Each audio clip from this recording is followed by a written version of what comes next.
everyone, Lisa here, aka Crafting Diva. Thank you so much for joining me on my YouTube channel this evening. I hope you're all doing well.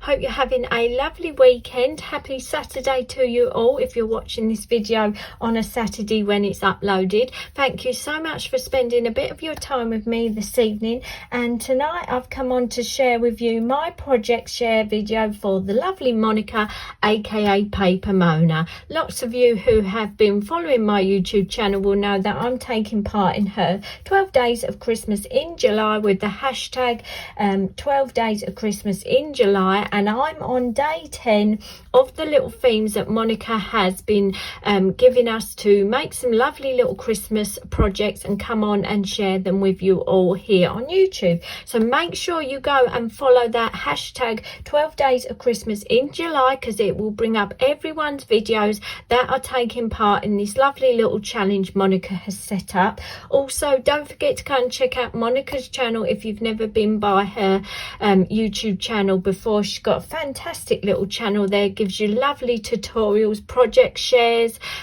shows you little craft magazines, sneak peeks, all sorts of things like that. So I'm sure you're going to love her channel as well.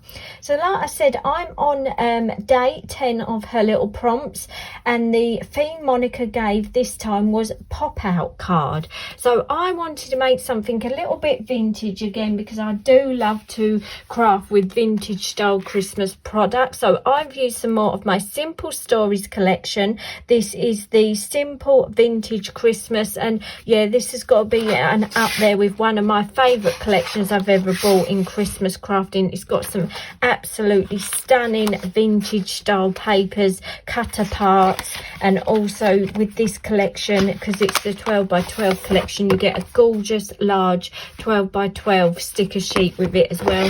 That's why I do love to buy these 12 by 12 collections, because you get a bit of everything and they're perfect to do any sort of crafting with. So I've used the Simple Stories collection, Simple Vintage Christmas. And then without further ado, if I bring in the little card that I've made a 4.5 inch by 4.5 inch card base out of some red cardstock, and then I've picked out some of my pieces that I had from my kit that were little spare pieces. I thought it'd be nice to try and use up some of those little scraps from the papers. So in the background I've layered together this gorgeous holly paper, then a strip of red holly paper, and then the gorgeous green spotty paper, and I've gone around the edge of those and done some faux stitching and some little pen just to pull those papers together.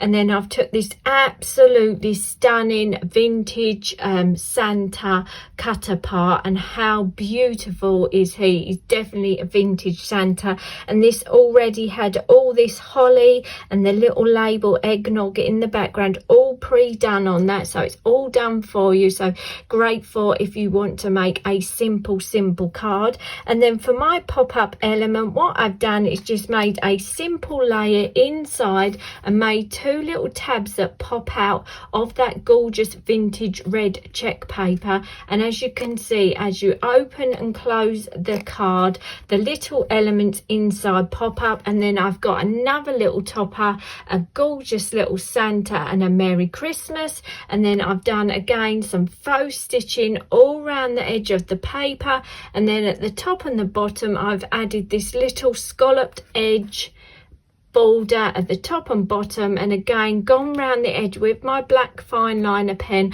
I just find that pulls the papers together and gives them a bit of a defined edge, so you can see the edge of the paper. And yeah, really simple to make. You just cut your insert to the size of the inside of your card, and this was even easier because I used the stripes of the paper to cut my little pop out elements, as you can see. And then I've just stuck my Santa and my Merry Christmas to the front fold of those pop out elements. And yeah, it's quite a simple design, but I think it's quite effective with that Santa and the Merry Christmas just popping up as you open your card. And again, I absolutely love that vintage Santa image couldn't go wrong with a gorgeous little vintage Santa. So I hope you've enjoyed having a look at my little pop-up card for the hashtag 12 days of Christmas in July. I know it's sort of a short, sweet little project, but just shows you don't have to do amazing, complicated cards sometimes to make a beautiful, beautiful card that you could send to any of your friends and family. So I really hope you enjoyed having a look at my little card. Thank you so much for spending a bit of time with me this evening. I'd love to read any of your comments, so please feel free to leave them in the comments box below. Don't forget to check out my description box as well, because I'll put a link to my playlist in there. So if you've not seen any of my previous day of Christmas projects I've been uploading, I'd love you to go and check them out. I'd love to get my views on those growing and growing, and I hope this has inspired you a little bit to maybe have a go at making some little Christmas cards this year. Thanks so much for watching, and I hope to see you all again soon. Bye for now.